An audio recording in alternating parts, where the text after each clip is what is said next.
All right. Well, first of all, thanks again, everybody, for joining us today. As I mentioned, this is a webinar about getting ready for Q1 in Q4. It's called No Rest for the Revenue, Carrying Momentum, Not Mayhem, into Q1. We've got a great lineup today. I have three incredible speakers. I'm going to let them talk a little bit about their businesses here. But real quick, we've got Kenny Freeman from Sin7. He's a sales engineer here.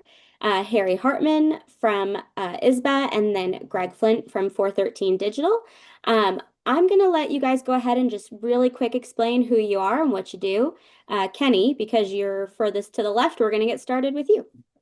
Hey everybody, my name is Kenny Freeman. I'm one of the sales engineers here at Sin7, so I work with new prospects and current customers kind of on their workflows, and then in kind of getting set up with the system. And then my history is in operations and warehouse management, so very used to this Q4 time of year. Harry. Thanks, Kenny. Hi, Harry Hartman. I am a Director of Supply Chain Operations Consulting at ISBA Consulting. We really help brands kind of scale their business and ultimately build a business worth buying, either if you want to exit or keep it for yourself. That's really what we do. So we focus on lots of different things related to enhancing your supply chain operations, ERP implementations, and 3PL optimization. And yes, we help a lot of clients deal with the holidays. So I'm really happy to be here and discuss some of the strategies we like to employ for people. Greg. Awesome. Thank you. I'm Greg Flint, CEO of 413 Digital, and we are a digital agency, and we also do Sin7 implementation. So Shopify, we integrate a lot of things together, and BigCommerce, those sort of things. And then we are big fans of Sin7 and love implementing it. So that's us in a nutshell. Thank you all so much. All right, I'm going to dive into our agenda for today. Before I do that, I do just want to preface, if going through today's conversation, you have questions or a comment maybe, please feel free to add those to our Q&A function. If for some reason we don't get to all your questions today, do not fret. I will follow up with you directly following this webinar. If you have a question for one of our panelists specifically, I can connect you with them. So please don't hesitate. Any questions that come through, we will definitely take a look at. So for our agenda today, we're going to talk about Q1, and we're going to talk about what Q1 winners do in Q4. We're going to talk about the post-holiday reality check, so what typically breaks in January and how you can maybe prevent that. We'll talk about sustaining growth without chaos, and then we'll turn Q4 lessons into your 2026 strategy. Before we get started and dive in, again, I want to talk to you a little bit about some of the specifics, some of the stats that you don't see. I want to talk about why this matters and why this is an important conversation to have. So first of all, 50% of sellers face post-holiday stockouts or excess inventory. 50% is a huge number. That is not a small count. Realistically, you could be included in that number. So it's important that we talk about this now and try and get ahead of it. 87% of growing brands say that automation or AI improve their forecasting. I'm sure all of you are trying to get ahead of your forecasting now. And really want to talk about this, and especially with this group, because businesses who align their operations and their marketing are 2.5 times more likely to grow year over year. And that's the goal. That's what we want for you. That's what you probably want for you, is continued growth. So we're going to get into our Q&A. I'm going to share a poll with you just so we can kind of see and gauge where you all are at. So if you wouldn't mind, tell me, how are you feeling about the holiday rush right now? Are you just kind of riding the revenue wave? Are you running on caffeine and chaos? Because same. Are you in denial? It's still planning season. Or are you calm, confident? Because you've got everything dialed in. Which if you do, kudos, because I cannot relate. I'll give you one more second to fill this in. Excuse me. All right, I'm going to end the poll just to get us going. Looks like it's kind of a split so far. Looks like some of you are riding the revenue wave. while others are calm and confident. Looks like a 50-50 split there. But there's someone out there who is akin to my heart and is also running on caffeine and chaos. And I appreciate you for that. The honesty is unmatched. So, let's go ahead and get started. I'm going to start talking to you about what you do in Q4 and how it shapes Q1. So, Harry, I'm going to start with you. Can you talk to us about what steps brands can take right now to protect their cash flow before their rush ends? Yeah, I would say cash flow is the most important thing to be looking for right now. Obviously, you want to ensure that you're hitting your sales and you're bringing in the revenue, but at the same time, you have to protect your cash flow and your margins. I actually pulled a stat for this is that 82% of business failures are attributed to cash flow mismanagement. So that is a huge amount of businesses are, I think a lot of founders and I think a lot of operators, they lose track of that really simple fact that is kind of unfortunately what we are doing. Like, I think we focus on the product, we focus on the customer, but at the end of the day, you have to manage your cash flow or you're not going to be able to continue to do that. So I think that's a really important thing to focus on. And I would say like a few strategies you kind of employ. One that I don't know if people think about or they do think about, or maybe they think about too late, is negotiating your payment terms. So get ahead of that, work with your largest suppliers, with your strategic suppliers, and figure out a way to get to 60 to 90-day terms if you can. If you can, get at least 45, but anything you can do to just extend that, especially when you're bringing in so much inventory right before the busiest time of the year. You want to make sure that you don't end up in January with having to take a loan out to pay for your next PO, So I think that's something that's really important. And also, your suppliers, hopefully you're doing well, you're selling product, they're going to want to work with you on that. I mean, they want you to be successful as well. So I think that that's kind of the angle you go with from thinking about from that standpoint. Um, and really just thinking about getting ahead of it and not waiting to the last minute. So I think that's the biggest thing to get ahead of. And that's something really probably too late to do right now, but definitely something to think about for next year if you haven't done that this year. The other thing, it sounds so basic and so obvious, but build your 13-week cash flow forecast now. Don't wait till January. See where things are going, build in multiple scenarios if you can. Obviously, you don't want to over engineer it, but as much information as you can get based on historicals, based on promotions and other insights you can get, new product launches, etc. And build that now and understand what's going to go on in the next few months so you're not caught off guard.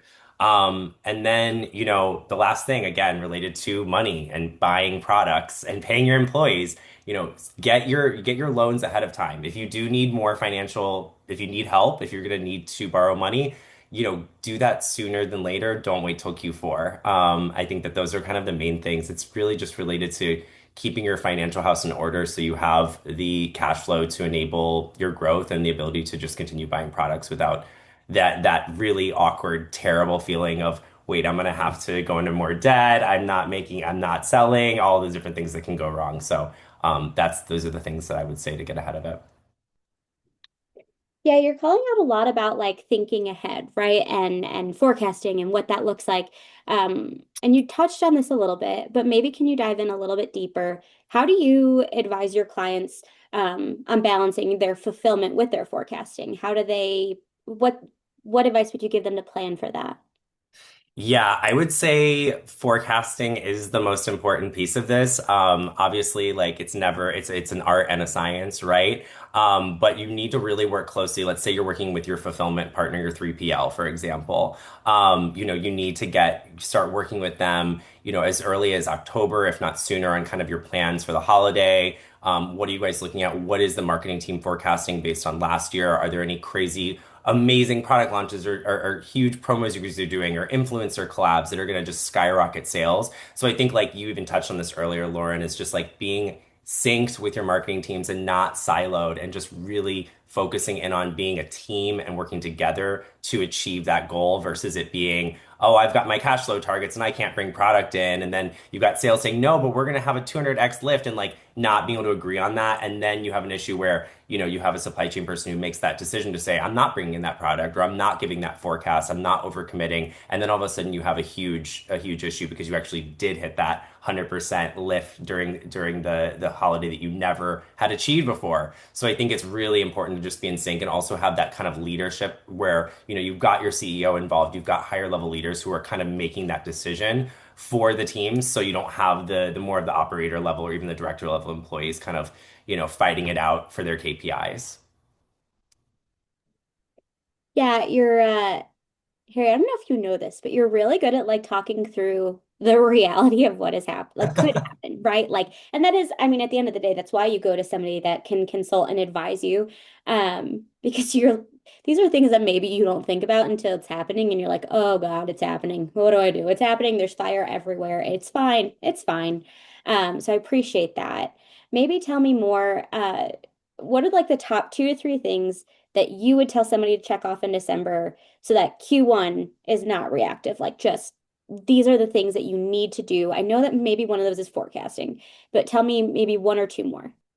Yeah, I'd say number one is execute your year-end close preparation by mid-December. So like be ready for that end of year. If you have weird inventory that's not making sense, if there's orders that aren't closing because of some type of system issue that's going to cause a really annoying end of year. I mean, we're talking the end of the year is not just the end of the month, it's the end of the year, it's a holiday. So I think there's a balance also of just like you want your employees to not have to have a terrible end of year trying to figure out why there's this inventory showing at this location that you don't know about, or why the cogs on this SKU are so off. So I'd say just like really think about all those things that get you to a clean close, and also just in general for the end of the year, like planning sooner for the close. So just being ready for it instead of waiting to the last minute.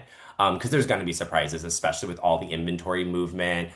There could have been something that wasn't tagged correctly. You set up a new SKU, it didn't deplete inventory. All the things can happen. So I think it's really just important to get ahead of it and not wait till the last minute on this, because you could be working on New Year's, and that's no fun. Well, And and then and and when Harry says uh mid-December is not the 29th. I just want to put that out there because there are some people that are like, does he when does not the 29th, not the not the 20th. 29th. December 15th would be mid-December, if not sooner. Maybe the first week if you See, can. I agree. that's why you want his help with your books. He knows Exactly. those things. Well, especially in a month Yes. like December, where the month feels like it's over in a second and also lasts 15 months. Like it's such a crazy time. So to be conscious of when you're making these decisions, of what your real plan is, right? Like it's so easy for it to get away from you. So what you're saying is on point. And also I'm going to reiterate, not December 29th.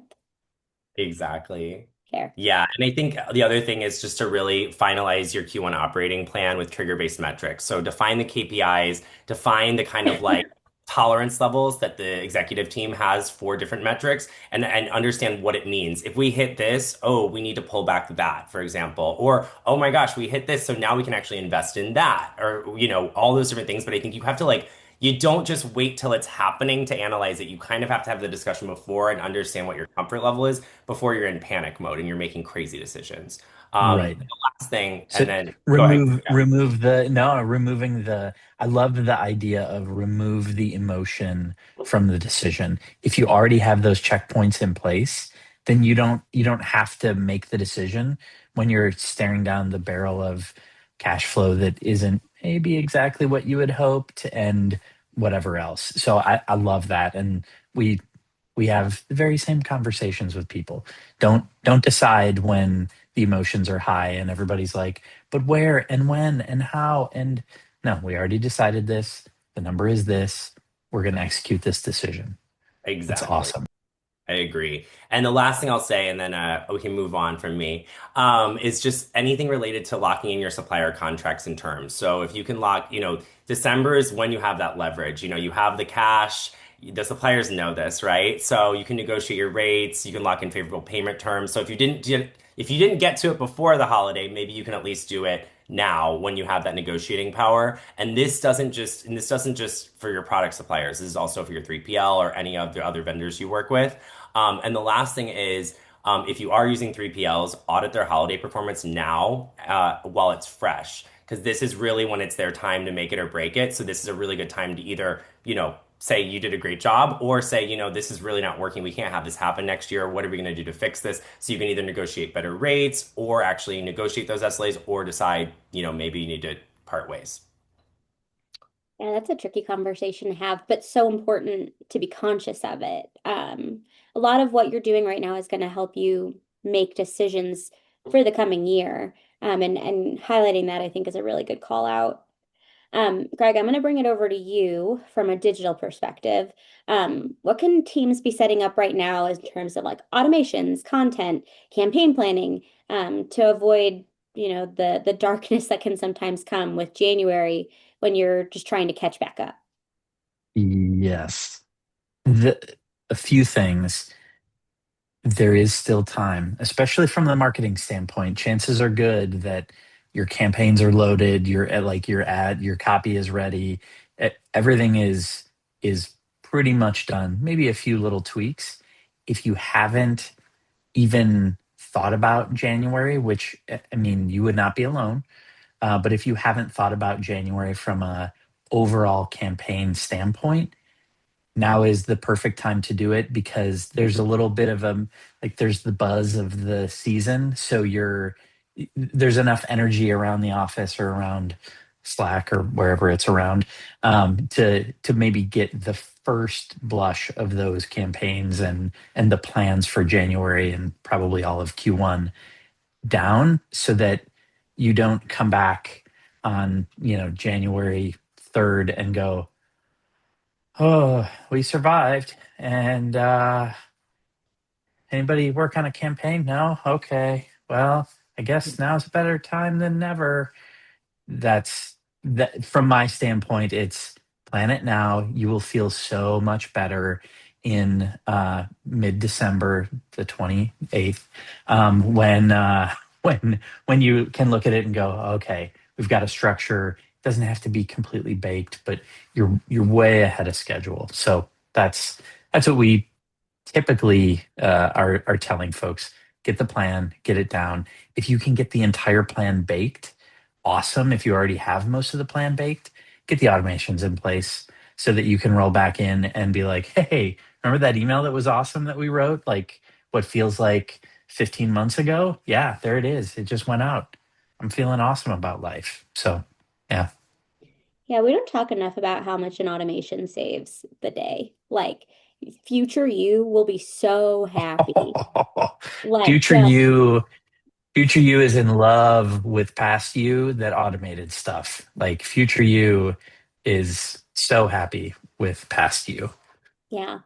I'm excited for future me, if I'm perfectly honest, from Meh. a marketing standpoint. But what you're talking about too is just planning ahead. But let's talk a little bit about right now. So in the thick of Q4, the holidays, everything is happening. Life is chaotic.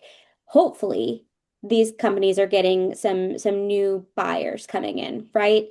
A new following, people who are now newly obsessed with their product. How do you help clients capture and segment for these new holiday buyers into Q1 campaigns? How do they do that best? Yeah. So obviously the first is being able to see that they are indeed new customers. If this will be the ad for if your platforms, ad platforms, or commerce platforms don't tell you that, that this is your sign. If you've been waiting for a sign, this is it. So you have to know that first. The next thing, there's a delicate balance between hi, you're new, and we're between Thanksgiving and Christmas. It's a lot. It's a whole lot for people to process. Those emails fly in and out of the inbox. There are many cases where we'll say, hey, why don't you wait until after the first of the year to kick off that, hey, welcome new customer thread, and to kick off the sequence, the flow at that point. So it depends. Everybody's a little bit different, but in many cases, we really start talking to people after the first of the year so that they can breathe, they can actually consume the amazing copy and images that you've written instead of just in one ear and out the other. Yeah, I think what you're calling out is just like intentionality, right? And I Yeah, think sometimes with some of our new customers, we're really excited to like welcome them to this new life with us, right? But right, what you're talking about is really recognizing how you want to do that, and when is the right time to do that. Likely not right away, not that exact moment. right, That's fair. right. Exactly. Kenny, I'm going to start talking to you. Yeah. Hey. Hey. Um, so from your experience, working with Sin 7, you've supported hundreds of brands. Um, what are the best prepared brands or companies do in Q4 that pays off for them later in your experience? Yeah. So I think the first thing is I'm kind of leading this petition to add like the second half of September to Q4 because I think we need a little bit more time from an operation standpoint to actually plan and prepare for this. But some of the biggest things, right? Warehousing SLAs, 3PL SLAs, like what are they doing to make sure that they're up and running if you are using 3PLs?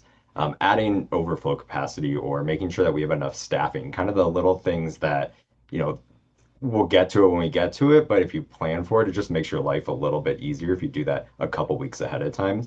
And then something that I almost never see, but the people that do this really excel, adding contingency plans. If something goes wrong, how are we going to react? Rather than just saying, I came in on a Monday and something's broken and now we have to fix it. What do we do? Having a plan for that obviously really helps. And the companies that add all of those things in kind of just take it to the next level.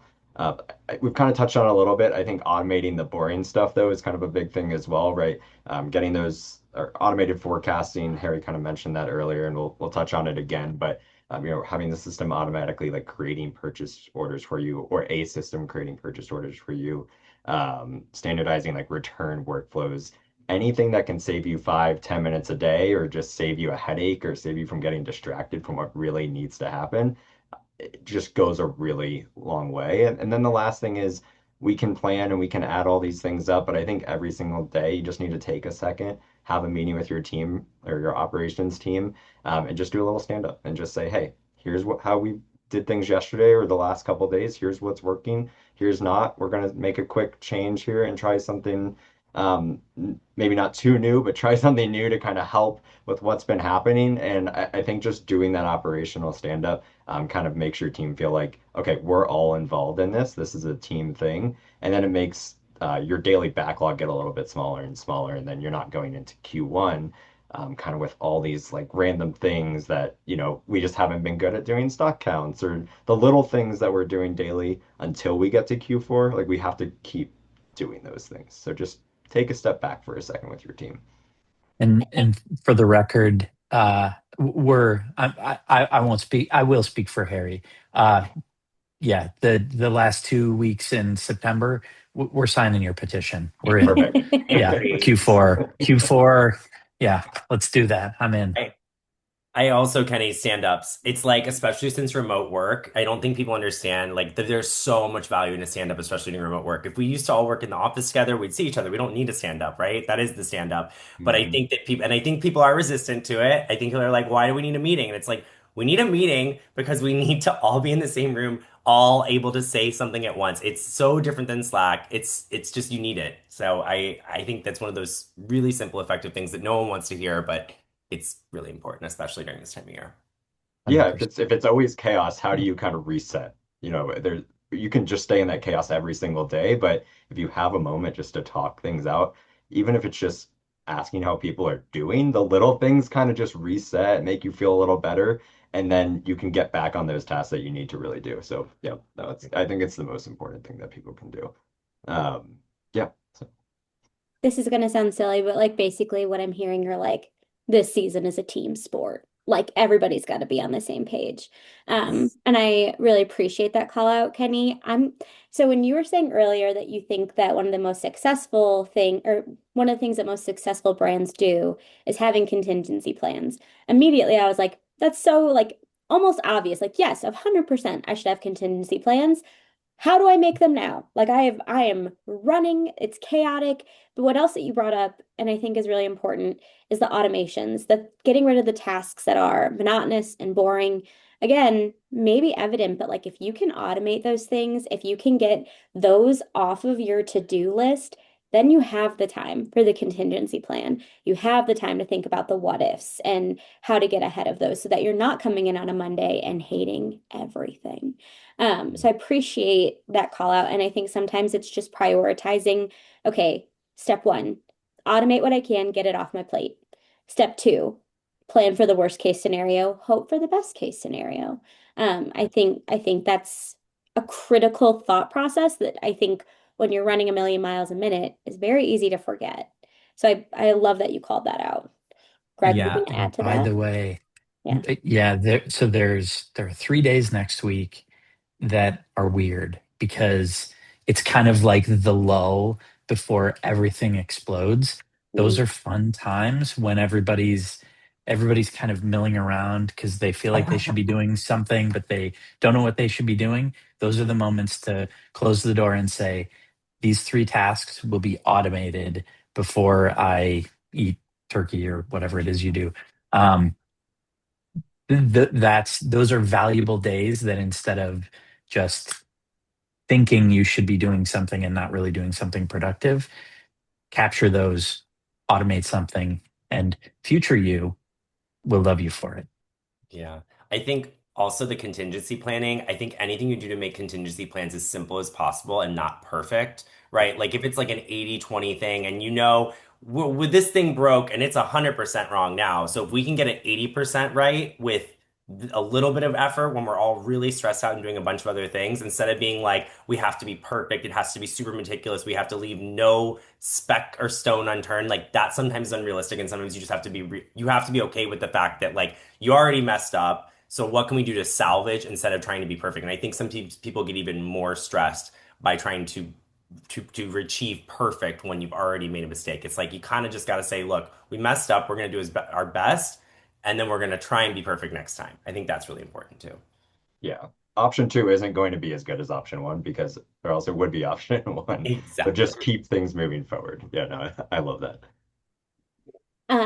Before we move on, because I feel like we maybe covered this, but are there any other common mistakes that you want to talk about, Kenny? I did highlight this as a question for you, but maybe we've covered them.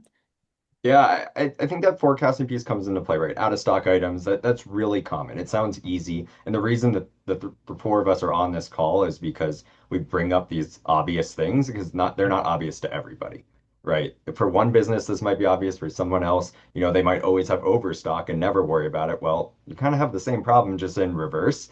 And people panic buy sometimes for Q4. So just taking a second and realizing how much product do we actually need? Would we rather overstock? Would we rather, go out of stock and deal with it that way? Kind of having an idea there. And then, this automation, right? These AI forecasting tools that we have that are out there, I think they're really important because they can see some of these adjustments and changes that need to be made before you can see it. And yes, there's going to be a human aspect of that. I'm not saying replace your whole purchasing team with a tool. I'm saying, but it can help, right? If you're so busy doing these other things, you might not notice kind of these micro changes in sales that are going to affect your stock levels and then potentially make you stock out in January, right? If we're not paying too much attention for the future, it's just there to make it a little bit easier. So using the tools available, right? We just want to plan ahead. It's not designed to replace. It's just designed to support and encourage forward thinking. Good call up, Kenny. Thank you for that. Before we go into our next topic, I'm going to launch another poll because obviously everyone loves a poll. Really, I just do. But let's talk about what you're going to deal with later. What are the tasks that, your biggest task that you'll put it off till later, you don't want to worry about it? Is it cleaning up your inventory? Which from Sin 7, yikes, so I hate to hear it. Is it campaign follow-up planning? Is it supplier reordering, or would it be like reporting analytics? I don't really want to deal with this right now. I'm going to push it off. I'm going to give you one more second to tell us. We have like a three-way tie going. Oh, inventory cleanup just came in the lead. Okay, so I'm going to end the poll because this hurts my heart to see. I do work for an inventory management company though, so take that for what it's worth. So it looks like a couple of you are putting off inventory cleanup, which is understandable to a point. Campaign follow-up planning. So, Greg, get ready for that soapbox. And then reporting and analytics. Again, and Harry, this might be one for you. Um, Not great, right? But understandable. Everybody has something that they're pushing off. Um, let's talk about the post-holiday reality check, right? Because right now we're kind of in the thick of it. Let's talk about what can break in January and how do we prepare for it now so that when and if it does, hopefully we've either prevented it or we know how to handle it when it happens. Um, so I'm going to start again with Harry. Can you talk to us about what's the first data point you review with clients after the holidays to gauge how healthy their business is then? Yeah, the first metric we look at would be return rate, actually. So obviously it's normal to see to 20, even 30%. But if you're seeing like over 30% or higher, that's definitely a red flag. It's going to be signaling something probably wrong with your product, right? Or misleading descriptions, wrong audience targeting. So that's something, obviously, this is one of those kind of blending supply chain with marketing with the whole business kind of things to think about here. It's definitely not just a this is the one reason this happened. It could be multiple things. It could actually be your fulfillment was bad, so it damaged the product and you got returns, right? So I think that's just something that's really important to look at. The next one is conversion rate by channel. I'm sure that Greg, you can talk more about those things, but obviously really important to understand that and see kind of where you were focused, where you should be focused, and hopefully so you can kind of maximize making sure that you're marketing to the right channels and you're, even developing products for those right channels, and the customer for those channels. So I think that's really important. And also that relates to your inventory positioning, right? If you're like putting too much inventory in FBA and it actually also from your D2C warehouse and you went out of stock on D2C, but you had all this excess in Amazon that you're now paying storage on. So it's really important to understand that, especially in the holiday, because things can change during the holiday, right? Like you can have like a normal pattern, and then all of a sudden you have this huge change because you ran this amazing promo or released this amazing product. So I think that's really important. Um, and then, we already talked about it, inventory accuracy. So, if your inventory accuracy is in the below the 98%, if you're getting that 95%, that's where we need to start figuring out what's going on. Is it a systems issue? Are bills of materials not set up properly? Is there an issue with your warehouse where they're doing weird adjustments and not telling you about them? Lots of different things that can happen. So, I mean, there's a lot of ways to get ahead of that. I think one random thing I would say related to inventory is just like make sure you're getting full transaction reporting from your warehouse. I think a lot of people forget that even if you have everything flowing and all of your systems connected and orders are flowing through and it's decrementing inventory, you might not have it set up to decrement when they do a transfer or when they do a quality hold or something. And they think those are really important. If you're not going to automate that, that's fine. You don't need to automate that, but you need to have a process at least weekly, either extracting a report from their system, them sending a report, and having someone either upload or manually put those transactions in your system. I think something that people really lose track of is they're like, our 3PL does great with inventory. They track inventory great. And it's like, how do you know that? You don't have your own backup. So how do you know that? And I frequently have clients asking me like, why do we need to do all that? Why do we have, oh, now it's so annoying because it's in Sin 7, it's out of stock, and now it's out of stock on Shopify. And I'm like, yeah, this is keeping you honest. This is making you feel pain when you don't keep your house in order. So I think that's just something in January that's a really good time to say, what did we do? What happened? And how can we improve? Because as boring as it is, inventory is literally the foundation for all of this. It's where most of your money is. It's where your literal revenue comes from. And it also, it should be placed optimally because it's also where you're spending a lot of freight, which could be up to 50% of your fulfillment costs. So just really important to understand all of that. Yeah. I sort of want to tap into Greg and Kenny there a little bit too. I think you made a really good call out, Harry, in terms of like knowing where things are selling is important. And obviously, Greg, I'm sure that your team has suggestions on plays for that. And so I guess I want to ask the two of you this question too. Is there a data point that the two, that Sin 7, obviously, and 413 look at following the holidays that you think is like maybe missed or should be a priority? Also, I just threw this at you, so like you can doodle on this. No, no, yeah, I think it's a super good question. I think the understanding return on ad spend, we talk about And exactly what Harry's talking about, by not just by platform, but by um, by channel, by platform. So is your organic Google converting well? And obviously there's no direct spend on that, but is organic Google converting better than paid Google versus your TikTok shop versus Insta driving traffic to your website versus Amazon? Getting to that granular level detail so you can truly see, because it's one thing to say sold a lot of stuff, high five. It's another thing to say at what cost. And some platforms your margins are way better, and but some platforms you have to spend more to drive the traffic. So it's a constant balancing act. And so it's really the blended ROAS um, for specific products, but then not ignoring getting into the weeds and seeing, did Instagram fail us this year? Or did they come through with flying colors? And it's not that the platform failed, but maybe your strategy just wasn't what the Instagram viewers wanted to look at. So it starts with that and then works its way around from there. But it's funny when, I don't know if you guys know this, but it doesn't matter the ads that you run. If you're out of stock, you still can't sell things. Uh, it's funny how that works. Wild, So wild. I know, hard hitting crazy. insights, hard hitting. Everybody's like, he's a PhD in supply chain. Obviously, can't sell stuff that you don't have. Fair.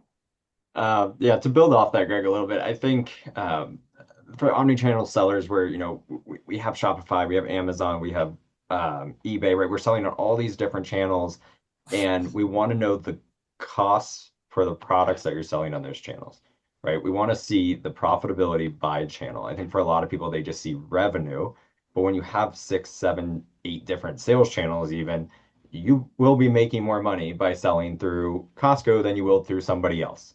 Right. I think having that insight is really important. That's something you do get with Sin 7. That's kind of one of our big things is bringing all this into one system, and that's why we do it. That way you're not sitting there for hours on end trying to calculate costs, and then it's never fun. And we get a lot of emails of spreadsheets of what people are doing currently. If you can have a system kind of just do that automatically, then boom, that's why we're here. I think a second thing is a little less complex is we want to see what products are getting returned most frequently. Yeah, returns. Harry was talking about those return rates, which is extremely important. And I actually think that because you mentioned certain products might be getting returned more because of the fulfillment method, which was really interesting. Sometimes it's even the wrong carrier.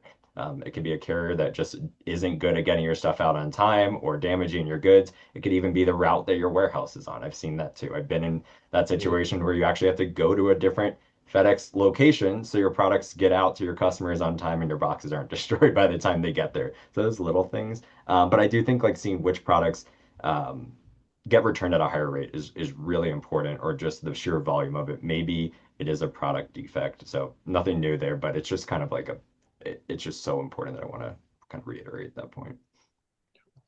Yeah, these are things I think you think about, but these are like a retroactive thought. So having this forethought now and being conscious of these things now, I think is really helpful so that if and when these things start to happen, your return rates are high, you're already thinking, well, I know I was having problems with this warehouse or X, Y, and Z. You're already aware of it, and can maybe solve the problem faster. Speaking of faster, Lauren, get it together. All right. Um, let's talk about Harry, I had one more question for you, and you tell me if you want to talk more about it. When do you recommend businesses start adjusting production or purchasing for the new year? That's a great question. Yeah, I would say it's all about triggers, right? So you need to define, I think we talked about it earlier, like defining your plans ahead of time, defining what the triggers are and the guardrails are that you're comfortable with before you get to the point of having to actually make a decision. So you kind of are like, we've already agreed on that decision. We've already agreed on these things. We've already run the numbers. This makes sense. So then you're there and you're able to do it in the moment when you need to. One thing to look at from a trigger standpoint is sell-through rates. So if you're seeing consistent 90% or higher sell-through on a product, that's your signal to reorder, right? if you're seeing 60% sell through by mid-January, you probably have excess inventory. You need to pull back on reorders. So that's just something that's like kind of like a leading indicator that you can actually see earlier than maybe later. The other thing is like the 8-week runway rule. So let's say you have a 6-week lead time. This is like so basic, but build in 2 weeks of buffer because you're going to have an increase in demand, and then all those weeks. It sounds like, oh my God, 2 more weeks, but it's actually like that was the inventory because you're not running at your average rate. You're increasing that. So that's how you don't want to go crazy. I'm not saying we go to 10 weeks or 12 weeks. You might need to, depending on your lead times and all of that. But I think that that's something that's really simple and really important to remember, just having that buffer and having that safety stock. And then really just understanding year over year demand patterns as well. So like, how do we do last year? How are we doing this year? Are we seeing any macro or micro impacts to this that would make sense and explain these differences? And just making sure you understand why, not just what, I think is really important. And then, we kind of talked about this earlier, right? Production planning should really happen for Q4 in Q2. So that's kind of the thing is really just getting ahead of it. And then you're not paying premium price for rush orders. You're not dealing with supplier capacity constraints. And then you're able to kind of actually be in a position to really negotiate and get the best pricing from your suppliers. Awesome. Thank you. Greg, I'm going to transition over to you. I'm going to combine some of your questions a little bit because I think I'm doubling down. So, can you talk to us about a realistic January marketing cadence? We kind of already touched on this, waiting for, especially for a new audience, to not overwhelm them. What does that look like, that cadence? How do you know if the rhythm is working, the cadence's rhythm? What does that look like? Yeah, it's an awesome question. That's why you came up with it. So I think a couple of things. If you're keeping consistency is often there are people that are like, okay, have all these great new ideas, and you're like, okay, maybe January isn't the moment to kick off all the great new ideas. Let's let people settle back into real life. So I would say maintain consistency through January. It's going to serve you better than you realize. Again, future you will be happy that you didn't kick off a whole bunch of new things and then you're like, wait, we hadn't really thought all this all the way through. But if you do have a bunch of new things that are, new campaigns that you're running, it it's important to watch the data closely. And I was going to chime in with on this one earlier, but believe the data. And this sounds stupid, but it's it's you don't have the data there for no reason. Believe it when it's telling you something is wrong, when you're seeing unsubscribes increase, instead of being like, I'm sure it'll be better next week, or or if you're seeing open rates plummet, I'm sure it's probably, don't chalk it up to something. Pay attention, look closely, dig it another layer deeper, and get a sense of what's really, really happening. Because it's super easy to just chalk it up, and you know, future me will deal with that. That sounds like a problem for future me, but I wouldn't. The data doesn't lie. It never does. It always shoots you straight. Doesn't that hurt, the data? It I mean, it it's a does. killer, It but you're not except when it's on your side. When it's on your side, you're like, I got the data, I got the receipts. We're kicking butt. the When risk. it's not on your side, you're like, ah, hmm, it's hard. Yeah, but you're making a really good call out is like that the facts are in your face and you have to use them for what's going to serve you best. And no one wants a real problem for future you. So that's a good call out. Kenny, I'm going to move to you. Um, Again, I'm going to combine your questions a little bit. Mhm. It's January. You're supporting customers. What are the issues, the big issues you're seeing? And then um, how do the most successful customers that you work with, how are they preventing the big issues that you see? Yeah, I think if anybody's ever walked into, whether it's a large business or small business, into a warehouse after Q4, it looks like a hurricane's hit. No matter what you do to prepare it, things are going to happen. It's going to look crazy. The biggest issues though, it's not really one spot. It can kind of go everywhere very quickly. The biggest one to me is financials. We're talk with a lot of accountants every single week that are saying, this piece isn't connected to this piece. Nothing's right. Then everybody's spending time on reporting and more meetings, and then you're wasting time. But it's not just that. It's right. It's staffing. I've seen overstaffing consistently, or then understaffing. Right. You overstaff for the holidays. You want to make sure you get it out. Then you let everybody go. You don't handle for the returns. Then you're in a separate issue where you're then behind all of January because you're dealing with product again. And then just warehouse management in general. Things get really loose in the holidays, and that's going to happen. The people that kind of do the best in January or succeed the most really do have more of an ERP system at the end of the day. Some type of system to connect everything, and that's not just because I work it's in seven. It could be us or somebody else, but I think it helps, right? If all your financials are flowing from your e-commerce sites into a ERP and then into your accounting software, maybe that's all in one, then you don't have to worry about those disconnects. You don't have to worry about the reconciliation process as much. It's still there, but at least the information is consistent throughout. And then also, I think just having one system as well, right? You get better sales projections. You get that forecasting piece that we've been talking about. Potentially, you get a WMS aspect, a warehouse management system, to kind of deal with your stocking issues, to deal with that warehouse that looks like a hurricane's hit it. If you're doing those consistent cycle counts, right? We're not just seeing everything at once. We're kind of chipping away at it day by day. Yeah, these are really good callouts. Again, I agree, but not just because I work at Sin 7, but because I do think that there's a lot of solution that having one system can really help you with and provide. Um, in the interest of time, we're going to go a little quickly through these next pieces. So I might cut out a couple questions, fellas. I hope you're okay with that. Um, let's talk about sustaining growth without chaos, right? So, Harry, can you talk to us about something that every business should stop doing in January that's going to drain their profits or energy for the rest of the year? Yeah, so I'd say there's a lot of different things, but I think this is one thing. So like stop firefighting and stop treating all activities as equal, right? So like everyone should do a stop doing audit basically and be like, these are the things I do. There's like the Eisenhower method, there's like the quadrants, you can basically say like important, will take a lot of time, important, easy, not important, difficult, like, and not important, difficult, you just don't even do it, right? You're like, it's not important, it's gonna take a bunch of time. So I think just like ruthless prioritization, whatever you want to call it. But I just think being really disciplined about where you spend your time and where you put your focus.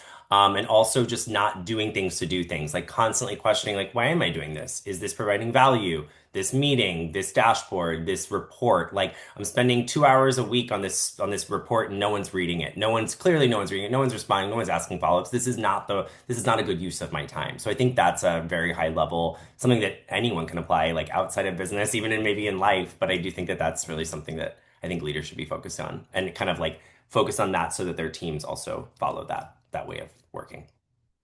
Yeah, I think what you're calling out is like setting up a good standard for yourself for the rest of the year is like, why am I doing this? Is this the best use of my time? Is this helping me get the results I'm looking for? What is this data telling me? Is this worth it to do? So I appreciate that. It's something that I think self-reflection for your truly for yourself, but also business self-reflection, it changes a lot for you.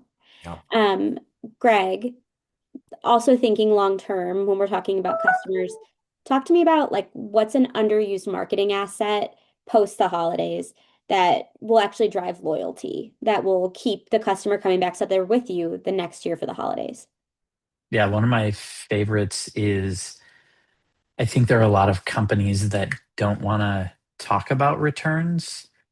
And I think it actually builds brand loyalty when you send them an email and say, "We love that thing. Did you love it? And if you didn't, we want to make it right."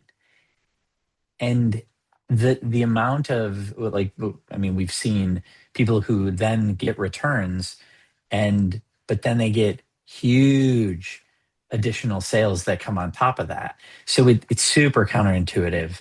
But the more you can lean into, hey, people make mistakes, get the wrong size, get the wrong color, whatever it is, lean into that and use your you're caring for your customer to build brand loyalty and to build competitive advantage. Because there are so many people that are just like, if I just hold real still, they won't notice that we're here and they won't want to return our stuff. I'm like, that's not how that works. Avoidance is not the solution. Um, Rarely in yeah, life. yeah, yeah. And what you're really leaning into is like a level of sincerity and Yes, genuine care. And I think that goes, I think that all four of us would resonate with that, and that we want all of our customers to have the best experience. And I think now more than ever, we're seeing it, right? I'm way more liable to return to a store, even if I have to return something, if they actually care about how the return is processed, how I purchase moving forward. If there's some exactly. kind of like promo, you didn't love this, but try this for 10% off. Absolutely. Hmm. I'm in, sold, Yes, 100%. right, So right. I really appreciate that. Kenny, can you tell me about some low effort improvements that teams can make to workflows or processes that could save them some time in the year? Yeah, I think a big one operationally is looking at your fulfillment process.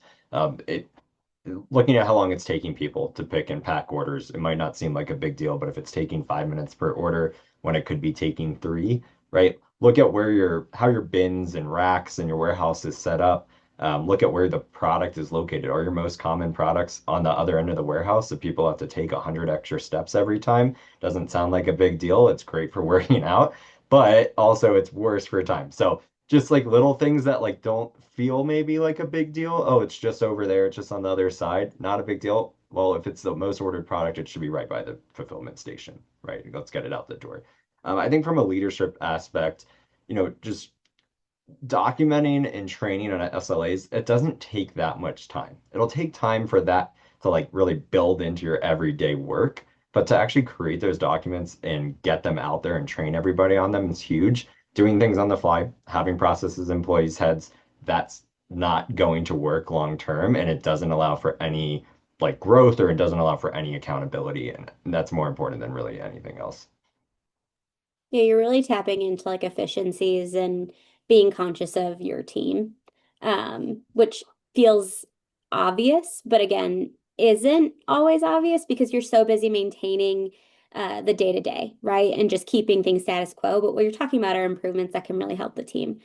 So I love that. And long term, I think the team will really love that. So it's a great call out. I'm going to go into our last topic. If you have questions, please feel free to add them. We've gone through a lot today, so totally understand if you don't. But I'm going to start, Harry. I was going to ask you more about valuable metrics, but I feel like we've talked about that a little bit already. Let's talk instead about how do you help businesses turn insights from this year into supplier negotiations or production plans for next year. You tapped in a little bit about negotiations. And I think this is something that just isn't talked about a ton. Can you tell us more about it?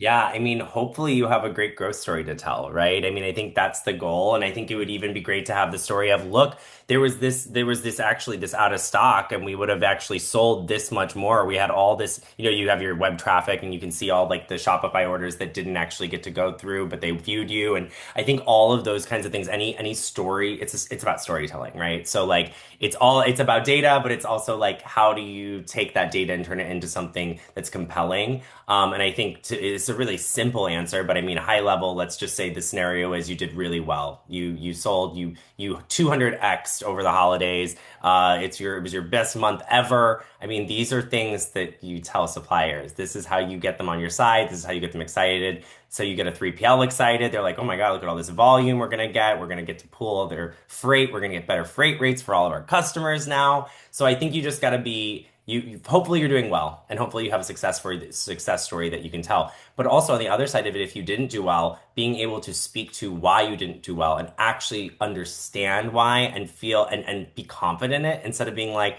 yeah, I just don't know, we messed up. Like if you can actually say like, based on my experience, based on the data I'm seeing, I think that if we would have done this instead of this, we would have been really successful. Could you please partner with us on this? I think even if you could help us on this one thing, payment terms, pricing, even like let's say something where I have a customer who has to order everything. They have to order their labels and then they have to send them to the co-manufacturer, and it makes a very complicated process. Maybe there's an opportunity for negotiation where they order the labels, you know what I mean? And maybe actually you want an all-in price on your shipping, for example, even though you were being charged per order and there was some variability, but to be able to just have confidence and know these are my cost of goods sold. This is my unit price for this product every time I buy it. Things like that. I think those are all things you can use, whatever your success story or failure story was, to negotiate into something that can help you do better. Because at the end of the day, like if you're already a customer, you're paying your bills, right? And you're doing well enough that vendor wants your business. They want to keep you. So I think it's really important just to be able to speak to the wins or the losses and what you're going to do about them. But I think they're both negotiating opportunities because you can basically say like we didn't do well not because of you but maybe because of something that you could have helped us with, or this is how you could help us do better, or we did so amazing, give us a price discount because the volumes are going crazy, you know what I mean? So I Yeah. think that's what I'd What say. I'm hearing is like recognizing the why, whether you did well or didn't do well, recognizing the why, communicating the why, and then remembering that this is a partnership and both of you want to excel and kind of calling that out with that partner. The communication off the charts. It needs to be, right? And you need to be confident in doing that. So that all hits for me. Um, yeah, speaking of communication, let's talk to you a little bit, Greg.